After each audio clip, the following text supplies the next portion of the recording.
Buenas tardes. Hola, ¿cómo están? 5:59. Por aquí su profesor Ángel Rincón. Vamos a dar el volumen a esto. Sí. Bien, buenos días, buenas tardes, perdón. Vamos a ver quién se une el día de hoy.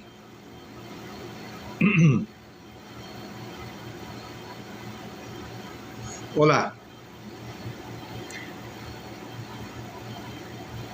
Por favor, dígame a alguien si se escucha bien.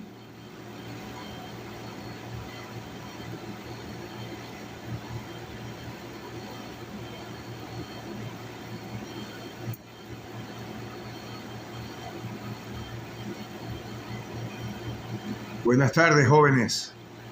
Por aquí su profesor Ángel Rincón.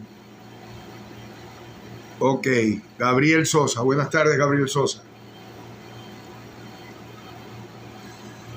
Ok, esta mañana hice un video y lo colgué aquí en TikTok avisando que como todos los lunes iba a estar 45 minutos, una hora, desde las 6 de la tarde, comentando lo que tiene que ver con la geopolítica venezolana, o desde y para Venezuela, disculpen, o desde y para Venezuela, sobre todo con la noticia del día de hoy, que era previsible porque el presidente de los Estados Unidos había informado desde hacía tiempo que hoy iba a dar una gran noticia al respecto de Vladimir Putin y de Rusia.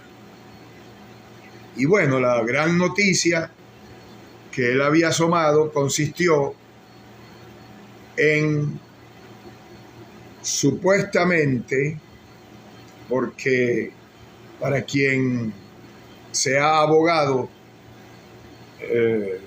Trump tomó una decisión, informó de una decisión, pero aplicó lo que en derecho sería llamado, o en derecho romano sería llamado vacatio legis o vacatio legis. Es decir, tomó una decisión, pero que va a tener efecto dentro de 50 días, según el presidente Trump. ¿Y cuál es la decisión? Que si Rusia no llega a un acuerdo con Ucrania de alto al fuego y de la finalización del conflicto, como quiera que este se denomine, los rusos lo llaman operación militar especial, para no darle la categoría legal de guerra o conflicto armado según el derecho de la guerra, porque existe un derecho de la guerra internacionalmente. Hay tratados que ventilan esa situación. Entonces Trump le avisa al presidente Putin que si en 50 días no hay una solución del conflicto que los rusos, repito, llaman operación especial militar en Ucrania, le va a aplicar una especie de multa o aranceles del 100% a todos los productos rusos y a todo país que haga comercio con Rusia. Y si vemos que Rusia tiene un alto nivel de comercio o unas grandes relaciones comerciales con China, esto también sería aplicado a la China. Incluso los algunos senadores norteamericanos, la noche de ayer estaban comentando, porque el Congreso norteamericano está en sus sesiones parlamentarias para aprobar ciertas leyes y discutir dentro de ciertos comités asuntos que le atañen al Congreso, y en donde hay mayoría del Partido Republicano. Algunos senadores o representantes como Lindsey Graham asomaba la posibilidad de multar, digamos, de establecer unos aranceles del 500%. Y en reciprocidad se pueden imaginar lo que puede devolver tanto Rusia como China dentro de esta llamada guerra de aranceles. Imagínense ustedes cualquier producto manufacturado en China, que es la fábrica del mundo, que cueste 500% más al pueblo norteamericano. Pero vamos a retroceder un poco y vamos... Cualquier comentario, disculpen, que quieran hacer, hoy sí voy a responderlo de una vez, si quieren. Hoy no, ya se acabó lo que yo llamaba el taller de geopolítica, la presentación de geopolítica. Ahora lo que voy a hacer es, durante estos 45 minutos, comentar este asunto. Quien quiera hacer algún comentario, lo puede hacer, que yo lo leo, o trato de leerlo y responder. De acuerdo, por supuesto, a este tema y a lo que tiene que ver con Venezuela. Para poder hablar de esto hay que hacer primero un comentario previo. Apelar siempre a la historia. El conflicto entre Rusia y Ucrania no empezó hace 2 años. Empezó hace mucho tiempo y tuvo varios estadios, pasos o fases. Se habla de los acuerdos de Minsk, Bielorrusia, del año 2015. Se habla de los acuerdos entre Rusia y la OTAN de 2014, en los cuales se decía que ni la OTAN ni Ucrania iba a atacar o a perseguir a la población rusófona dentro del territorio de la Ucrania actual. Dice Darío José, piensa que la fase final y resultado de la globalización es la desindustrialización de los Estados Unidos. Bueno, llegaremos allí, llegaremos a esos comentarios, señor Darío. Un saludo para usted, que siempre está aquí. Víctor Group dice, los chinos tienen que utilizar su mano de obra y si no se desfasa y trabajan 8 meses y pasan una parte. No entiendo ese planteamiento, señor Víctor Group. Pero estoy hablando del conflicto entre Ucrania y Rusia. Y la decisión de Trump de pechar con el 100% de los aranceles, como arancel a los productos rusos. Hay que hacer primero un correlato histórico. Hay una serie, o han habido una serie de acuerdos y tratados que ni la OTAN, ni Ucrania, ni los Estados Unidos han respetado. Y los rusos alegan que no le quedó más remedio que iniciar esto que ellos no llaman invasión ni guerra, sino operación militar especial dentro del territorio ucraniano, o lo que se conocía como el territorio ucraniano para los rusos, tomando 3 zonas en principio: Gerson, Zaporilla y otra más que en este momento no recuerdo. Y el Donbass. Pero visto las acciones militares que se han desarrollado de bando y bando, de parte y parte, los rusos han tenido que avanzar en todos los frentes más allá del inicio o de lo que habían declarado como las zonas que tenían que proteger y que ahora forman parte de la Federación Rusa. Incluso dentro de esos territorios se han establecido sendos referenda o referéndum para la población que allí habita, donde preguntaban si aceptaban formar parte de Rusia, y por supuesto era de esperar. La gente que votó a favor de pertenecer a Rusia. Entonces Rusia declara que eso es asunto zanjado y Ucrania no está de acuerdo y los Estados Unidos no están de acuerdo y la OTAN no está de acuerdo y tampoco la Unión Europea está de acuerdo.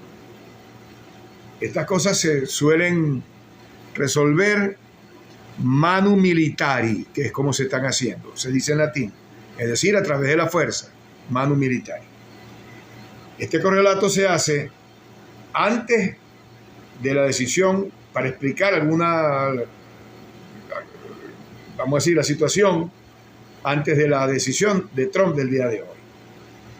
Hace alrededor de 15, 20 días, el presidente Trump o el gobierno del presidente Trump, a través de la OFAC, que es la Oficina Federal de Inversiones o de Comercio Extranjero de los Estados Unidos, emitió una de esas licencias, mediante la cual dejaba sin efecto la prohibición de realizar o de mantener el comercio entre Estados Unidos y Rusia, es decir, las llamadas sanciones unilaterales, porque le interesaba llegar a acuerdo con Rusia en algunos aspectos, muchos aspectos económicos. Es decir, se decía que entre Trump y Putin habían llegado a una especie de acuerdo de mutuo respeto y de reinicio de algunas operaciones de comercio para poder pechar, y ahora se explica, para que Trump declare que si en 50 días no se alcanza un acuerdo de cese de hostilidades entre Rusia y Ucrania,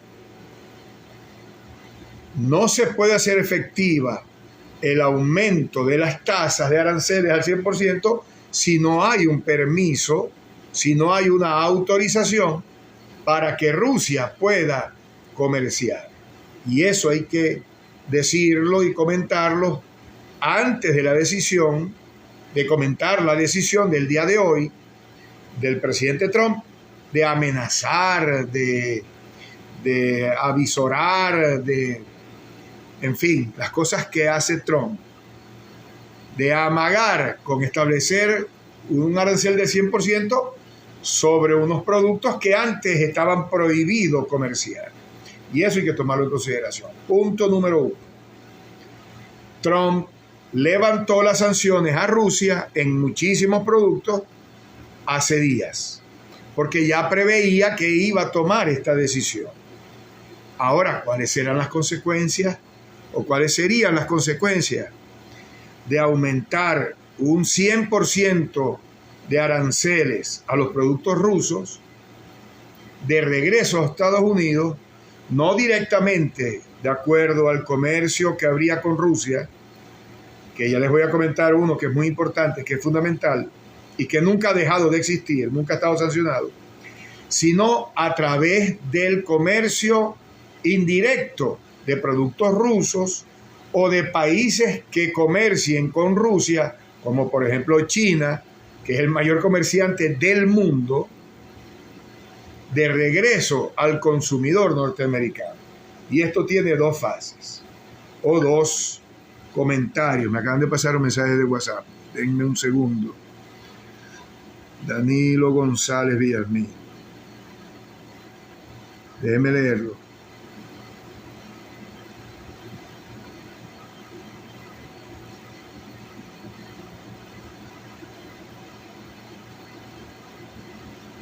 Muy bien. Ok. Hay algunos analistas que dicen que pronto va a haber una decisión de Estados Unidos con respecto al Esequibo a través de los presos de El Salvador. En otra oportunidad o más tarde hablaré un poco de eso. Pero hay dos asuntos que hay que tomar en consideración con respecto a los productos rusos que los norteamericanos necesitan. Y hay uno que es determinante a nivel mundial en cuanto a la industria nuclear. El país que procesa el uranio en mayor cantidad a nivel mundial es precisamente Rusia. Y los Estados Unidos y el resto del mundo necesitan de la industria rusa de, digamos, refinación. No, el término correcto no es refinación.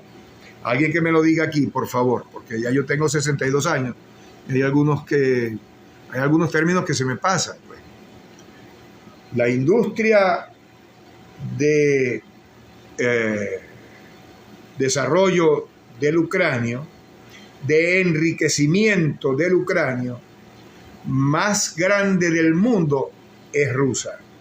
Y los Estados Unidos, a pesar de todos los contratiempos que ha declarado que tienen con la Federación Rusa, jamás ha dejado de comerciar, ni Europa tampoco, con el uranio enriquecido que se procesa en Rusia. Por una sencilla razón: se quedan sin uranio. Y las plantas productoras de energía eléctrica nuclear alrededor del mundo comercian con Rusia y siempre lo han hecho. Y en el momento en el cual los Estados Unidos sancionó a Rusia en una cantidad inmensa de productos, en ningún momento lo hizo con el uranio, porque saben que se quedan sin uranio. Solo pensemos en este dato. Francia, dentro de la Unión Europea, es el país que tiene la mayor cantidad de plantas de energía eléctrica con núcleos de uranio, es decir, producción de energía nuclear para alimentar su sistema eléctrico. Hace pocos meses, hubo una fluctuación en España y se quedaron una cantidad de 8 o 6 horas sin energía eléctrica, porque hubo, según ellos, un desperfecto. No se sabe todavía si fue saboteo o no, están jugando con esa idea, porque hubo una fluctuación en una interconexión, según declaran algunos en España, entre Francia y España, o entre Portugal y España. Bueno, la mayoría de las plantas eléctricas francesas utilizan uranio enriquecido en Rusia. La mayoría de las plantas de energía eléctrica nuclear norteamericanas necesitan el uranio enriquecido. Ustedes se imaginarían que haya un conflicto abierto y directo entre Estados Unidos y Rusia. La geopolítica y la política en general, en muchas ocasiones, utiliza la estrategia de la simulación. Y ya yo he referido esta teoría de la simulación cuando comenté hace 2 lunes, durante eso que ahora llaman la guerra de los 12 días entre Israel e Irán. Durante esos 12 días se atacaron esos dos países con drones, misiles, guerra electrónica, y los Estados Unidos también atacaron 3 bases o 3 plantas, supuestamente, atacaron 3 plantas nucleares o instalaciones nucleares iraníes y la destruyeron por completo. Pues resulta, la misma noche yo comentaba, me atreví o me adelanté a comentar que ello había sido una agresión para no dañar, así la llamé, un ataque para no dañar. Ustedes se imaginan que se destruya una instalación nuclear y los efectos que hacia la atmósfera eso puede generar, algo al estilo de Chernobyl. Bueno, esa teoría de la simulación fue aplicada durante la guerra de los 12 días. Y hay varias cosas que decir, pero el primer punto que yo estaba mencionando es el producto del uranio enriquecido que se refina, digamos así, en Rusia lo necesita medio mundo, entre ellos los Estados Unidos, porque la industria nuclear norteamericana no tiene la capacidad de enriquecer el uranio al 60% o desde el 60% hasta cerca del 70 y 80% para que sea utilizable en las plantas nucleares y poder generar electricidad. Entonces los norteamericanos y el gobierno de Trump pueden aplicarle sanciones a cualquier cosa menos al uranio ruso. Ahora, ustedes se imaginan que dentro de 50 días los norteamericanos le digan a Rusia o al presidente: señor Putin, a partir de ahora usted va a tener que pagar el 100% de aranceles a todos los productos. Los rusos podrían responder: dejamos de enviar uranio. Y las reservas de uranio norteamericanas tendrían y tendrán seguramente una reserva estratégica que no sabemos, y estoy seguro que nosotros no sabemos cuánto puede durar. Igual, vamos a hacer un inciso aquí, que la utilización de la reserva petrolera que tienen los Estados Unidos y que mantienen desde hace muchos años y que utilizan en momentos de emergencia o en el momento en que ellos consideren que es requerido, como lo han hecho en varias oportunidades. Ustedes se imaginan que se cierre el estrecho de Hormuz y el 25% del petróleo que se transporta por allí y que va a Occidente, y que también es el 40% del petróleo que utiliza China, se quedan los Estados Unidos sin esa reserva. Son muchísimos los escenarios que hay que tomar en consideración. Pero estoy hablando del primer punto, que es la reserva estratégica de los Estados Unidos en cuanto al uranio enriquecido, y que es producido y enriquecido en Rusia. Vamos con el segundo punto. El segundo punto es todos los productos que se comercian entre Rusia y China, y que China, triangulando, llegan a Europa y llegan a Estados Unidos. ¿Qué llega a Europa de Rusia pasando por otros países? El gas. Recordamos que los gasoductos Nord Stream 1 y 2, el 2 nunca llegó a ponerse en funcionamiento. 2 días antes lo explotaron. Y el 1 está cerrado. O al revés. Resulta que los europeos siguen consumiendo gas ruso a través de una triangulación que se hace con otros países. Argelia, Marruecos, Turquía, una diversidad. Lo tienen que comprar más caro, en menor cantidad, y el resto que no utilizan es compensado a través de Estados Unidos, vendiéndole al triple de lo que pagaba la Unión Europea y varios países de Europa antes al gas ruso. Sin embargo, ese gas sigue llegando. Ustedes se imaginan que los países que comercian con Rusia tengan que pagar el 100% de esos aranceles y van a terminar llegando a Estados Unidos a un precio.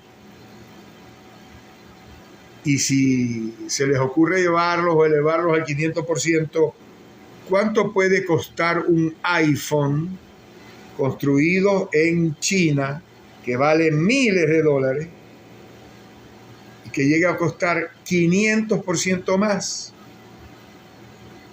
Entonces eso nos queda para la reflexión. La pregunta sería: ¿por qué Donald Trump amenaza con esto? La respuesta es la siguiente. Hay varios niveles de respuesta. La primera, y recordarán ustedes que yo hice un video hace poco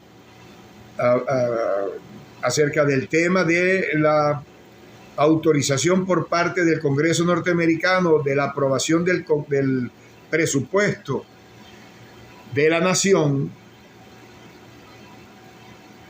que es el presupuesto mayor de la historia de la humanidad, de toda la historia de todos los países de la humanidad. Un presupuesto impagable, un presupuesto deficitario, y que Donald Trump necesita trasladarle por lo menos o hasta alcanzar la mitad del déficit de ese presupuesto a través del comercio que se sostiene con el resto del mundo. Es decir, la mitad del déficit del presupuesto de los Estados Unidos, Trump tiene la intención de que sea cancelado por los pueblos del resto del mundo, es decir, a través de los gobiernos del resto de los países del mundo. Y uno de los países que más vende en el mundo, si no el que vende más, es China. ¿Cuánto del presupuesto norteamericano sería cubierto por los aranceles que pagara o que pagare China, que está poco más del 30%, 15%, a la Unión Europea le acaba de avisar que entre el 15 y el 30%, de acuerdo a si aceptan o no los europeos, y están hasta el 1 de agosto en esta especie de vacatio legis, que se dice en latín así, que es decir, no se pone en vigencia, en aplicación, sino hasta dentro de cierto tiempo. Para que durante ese transcurso de este espacio de tiempo se terminan de llegar a acuerdos de Estados Unidos con el resto del mundo. ¿Le funcionará eso a Donald Trump? Está por verse. Y ese es el primer problema que tiene Donald Trump desde el punto de vista económico, de la geopolítica económica. Pero además de eso, desde el punto de vista militar, también hay dos situaciones que los Estados Unidos tienen que enfrentar. La primera es, los Estados Unidos no tienen una capacidad para construir armas en la misma medida en la cual se está gastando en el frente abierto de Ucrania y en el posible frente abierto que se puede reabrir de esta pausa o tregua que existe entre Irán e Israel. Se llegó a un alto al fuego, pero por ejemplo ayer domingo los iraníes cerraron por segunda vez en 2 semanas su espacio aéreo con Jordania, con Turquía, con Irak, con varios países, porque había amenaza de ataque, no se sabe de quién, o había una posible amenaza de Irán hacia Israel o hacia bases norteamericanas o de Occidente en la zona del Medio Oriente. Si eso sucede, además del posible frente, si se abriere en el estrecho de Taiwán, porque siempre es un escenario a tomar en consideración, los Estados Unidos no están en la capacidad para fabricar las armas que serían utilizadas y que se están utilizando en el frente ucraniano. Y Donald Trump acaba de conseguir hoy simultáneamente a la decisión de amenazar a Rusia con el aumento del 100% de los aranceles, del costo de los aranceles, si no llegan a una finalización del conflicto en Ucrania. Acaba de aprobarle con la visita de Mark Rutte, que es el director de la OTAN, el secretario general de la OTAN, de apoyar a Ucrania con todas las armas que necesita. Pero visto que los Estados Unidos, y no lo dijo en esta declaración de Donald Trump, no puede compensar la fabricación de todo el armamento que él dijo que iban a utilizar, el armamento norteamericano más moderno que existe, de última tecnología, de última generación. Pero resulta que no es que lo va a fabricar inmediatamente, van a utilizar el que tiene Europa. Y Europa, la OTAN, los países europeos de la OTAN, van a movilizar el armamento que tienen hacia Ucrania. Y es entonces cuando los Estados Unidos va a fabricar ese armamento para reponer el que va a ser trasladado al frente ucraniano. Y eso tiene efecto inmediato.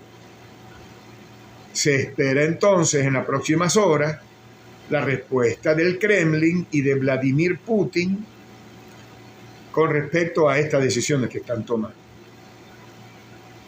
Esas son las dos decisiones que tienen los dos aspectos de este segundo punto que estoy hablando acerca de la autorización por parte de los Estados Unidos de la utilización de todo el armamento norteamericano que requiera Ucrania, pero lo va a trasladar es los activos que tiene la OTAN.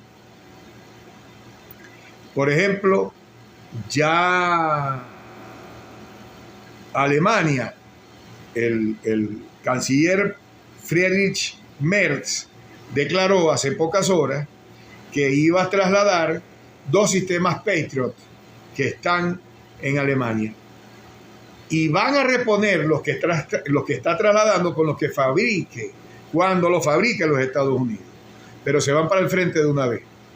Dijo que eran 3, pero va a trasladar 2 de inmediato, supuestamente. Desde Polonia, desde Hungría no lo ha declarado, pero se supone que desde Hungría, desde Francia, desde Italia. Y además, el secretario general de la OTAN aceptó y le declaró en la oficina oval a Donald Trump, como buen títere que es de los Estados Unidos, que todos los países de la OTAN, y en contra de la decisión de España, iban a aceptar o están aceptando aumentar su gasto militar al 5% del Producto Interior Bruto de cada país de la OTAN. Y eso incluye España. Es decir, hay una contradicción, hay una declaración del secretario general de la OTAN que contradice la declaración que hace una semana hizo el próximo expresidente, porque va a caer pronto, de España, del gobierno español, Sánchez, en la cual declaró que no iba a pasar del 2.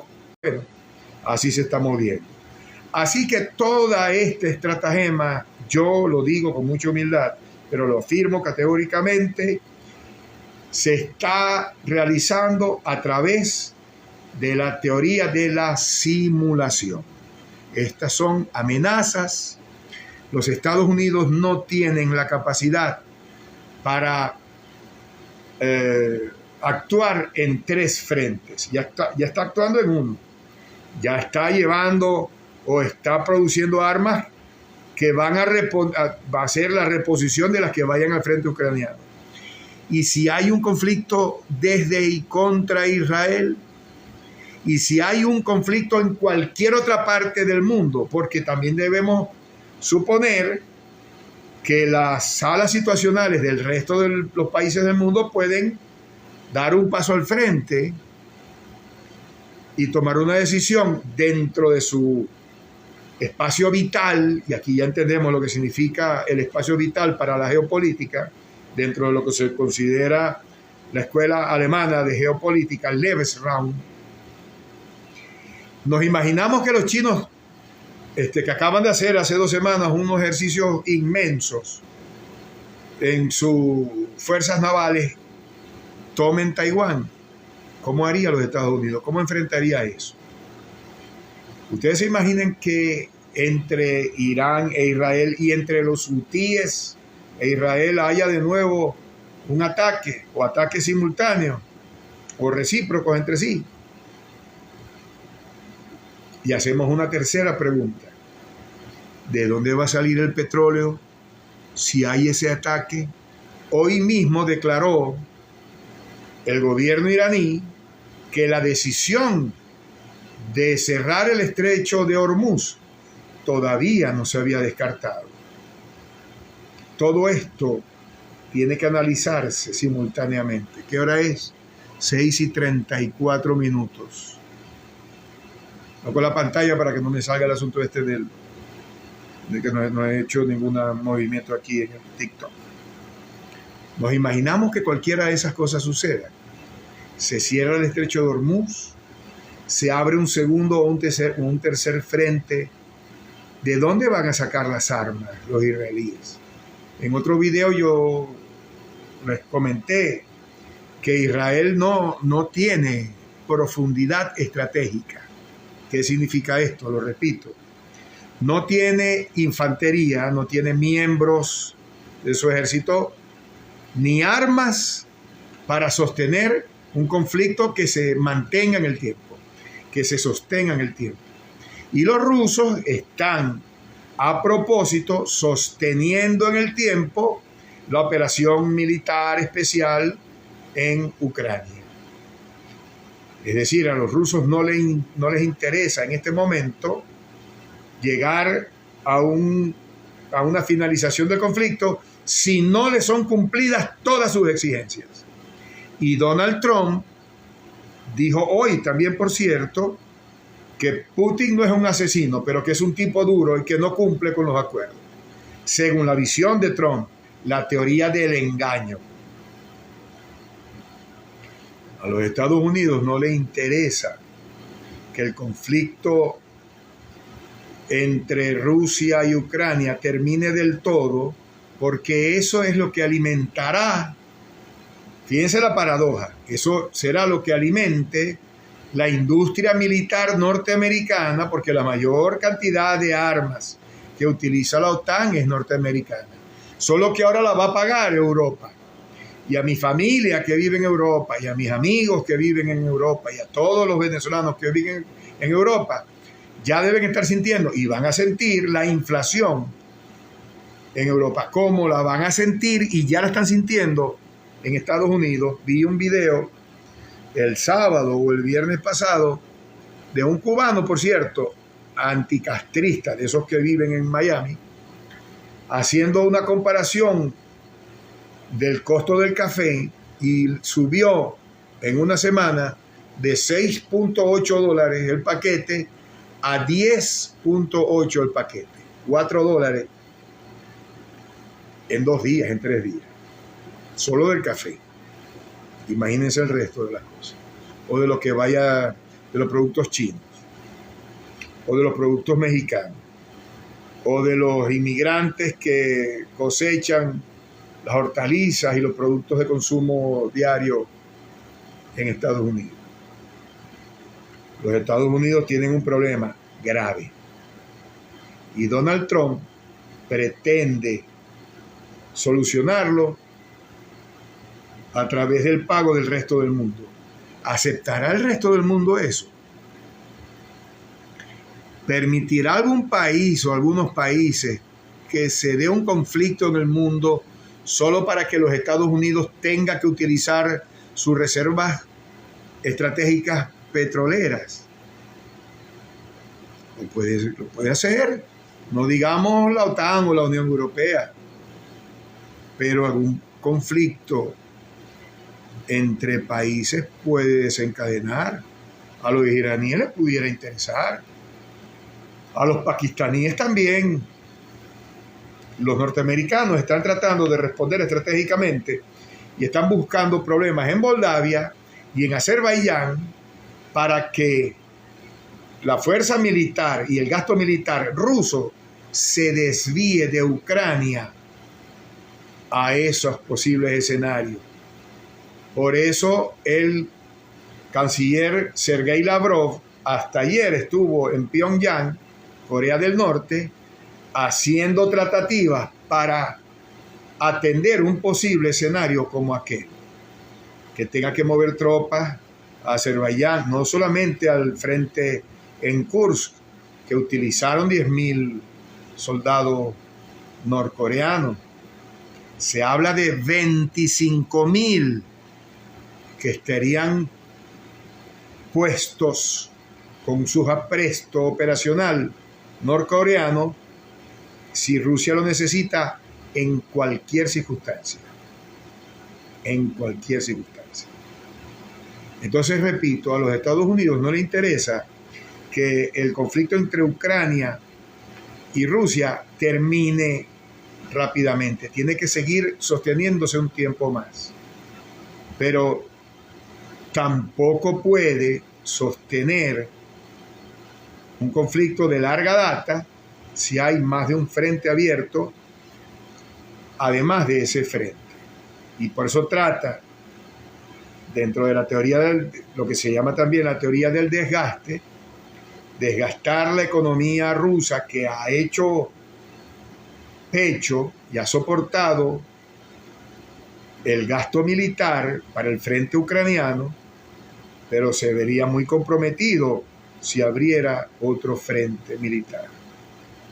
Entonces está molestando, digamos así, en Moldavia. Sigan por favor lo que sucede en Moldavia y lo que está sucediendo en Azerbaiyán. Ahí hay posible generación de un conflicto de baja intensidad, pero que pudiera escalar a mediana intensidad. Y los rusos tendrían que destinar parte de su presupuesto, que su economía no es tan grande como la norteamericana, es mucho menos que la china, se dicen los expertos que la economía rusa está, que es del tamaño de entre la italiana y la española. Figúrese usted de lo disminuida que puede estar, y encima afrontando gastos militares. Pero bueno, lo ha soportado. Entonces, el escenario es precario, hay conflictos latentes en varias zonas del mundo, y esto puede escalar a un conflicto nuclear táctico en cualquier momento. Yo no estoy llamando al drama, ni quiero que suceda, ni espero que suceda. Pero a Trump se le puede salir de las manos, como se le salió de las manos el conflicto entre Irán e Israel, y no previó que los iraníes tuvieran la capacidad, también la tienen. La Marina china ya tiene más naves militares que la Marina de Estados Unidos. No tiene el mismo poder de fuego, pero ya tiene más barcos militares que los norteamericanos. Y se dicen que en 3 o 4 años podría igualar la fuerza naval norteamericana. Voy a cerrar, son las 6:42, con una frase, con un pensamiento del contramaestre, después almirante Mahan, norteamericano, que dijo en el siglo XIX, la Marina norteamericana tiene que fue el que se imaginó tomar Hawái, Guam, Cuba, Puerto Rico, el Canal de Panamá. Él fue el de la idea de todas estas cosas, las promovió. Mahan dijo una vez, la Marina norteamericana tiene que superar por 3 veces a la siguiente marina en el mundo, la cual era en ese momento la inglesa, y lo logró. La supera, y por mucho, a las fuerzas navales del resto del mundo, pero ya no con China. China ya no es 3 veces inferior que la naval norteamericana, ya es la segunda y por poco. Así que el escenario no es sencillo, el escenario es ominoso. Vivimos en un mundo de conflicto y Venezuela siempre va a jugar, y este es el final, siempre tengo que tocar este punto, y Venezuela siempre ocupa un lugar estratégico en las relaciones internacionales y en la geopolítica de la energía, propiamente la geopolítica del petróleo, y próximamente en la geopolítica del gas. El Esequibo es venezolano. Yo me imagino que el próximo lunes hablaré del bloque Stabroek, que estableció la ExxonMobil en aguas venezolanas, allende la costa del estado del Tamacuro, pero no abandona el resto del bloque Stabroek de las aguas allende al territorio venezolano de nuestro estado, Guayana Esequiba. Muy probablemente el próximo lunes hable de eso. La transnacional ExxonMobil declaró que iba a dejar de realizar operaciones en el 20% de ese bloque. Y la mediática internacional dijo, es un regalo con veneno. Venezuela obliga a la ExxonMobil a salir y entregar parte de sus campos petroleros. Y eso es un regalo con veneno, porque dicen la mitad, la otra mitad es que va a permanecer realizando operaciones en la zona exclusiva de Venezuela, de las aguas que están allende la extensión marítima de nuestro territorio de la Guayana Esequiba, y que no es el país de Guyana. Entonces creen y hacen creer a los novatos, digamos así, me disculpan el término, que Venezuela recuperó un 20% de ese bloque, y eso es mentira. Venezuela nunca ha perdido nada. Lo que hay que hacer es que los de la ExxonMobil abandonen por completo esas operaciones y entremos en conversaciones ya formales y finales con Guyana para resolver el diferendo, no conflicto, para resolver el diferendo que tenemos con Guyana. 6:46, me pasé un minuto. Bueno, espero que todos estén bien. Un saludo a todo el mundo. Caramba. Me envió una rosa el señor Bellorín Douglas. Gracias, señor Bellorín. Saludos a Richard Espinosa. Saludos a Carlos Suárez. Saludos de nuevo a Richard Espinosa. Gustavo González. Alguien me dice, saludos, respetado profesor y escenista. ¿Quién fue? Pues muchas gracias. Raiza. Un beso, Raiza. Un abrazo, Raiza. Raiza Bracho. La doctora Raiza Bracho. Pronto se gradúa.